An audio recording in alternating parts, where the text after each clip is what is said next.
সকাল সকাল মুডটাই আজকে আমার খারাপ হয়ে গেল। এই যে ফুলটা দেখছো যেটা সুপুরি গাছে বেরিয়েছিল, এটা মানে এই জাতীয় নয়, পাহাড়ি সুপুরি গাছ।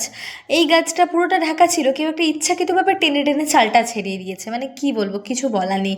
তারপরে চলে এলাম এখানে, আমি এই বিট, টমেটো এবং গাজর নিয়ে একটা ব্যাটার তৈরি করে সেটাকে রোল করে মিউনিস দিয়ে বা একটা ব্যাটার তৈরি করেছি, এই যে এটা, এবং মিউনিস পাশ দিয়ে দিয়েছি।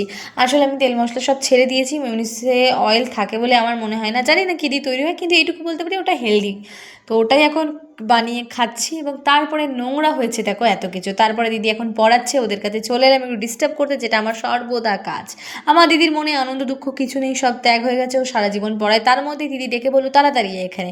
আমি দৌড়ে দৌড়ে গিয়ে দেখি এই যে বলছে দেখি এই গাছের একটা ডাল কাটা হয়েছে, সত্যি গিয়ে দেখলাম ব্লেড দিয়ে পুরো কাটার একটা দাগ। এই ভিডিওটা দেখে ভয় পাওয়ার কিছু নেই, একটা ভিডিও বানাতে গিয়ে আমার চোখের এই অবস্থা হয়ে গেছিলো। আসলে চোখে পেঁয়াজ দিয়েছিলাম আমি চোখ থেকে জল বার করার জন্য। কি বলবো, বুদ্ধিটা আমার মায়ের ছিল। ঠিক আছে, মা বলছিল যে চোখ থেকে আমি বললাম চোখ দিয়ে জল বার করবো কী করে, মা বললো তাহলে পেঁয়াজ দে।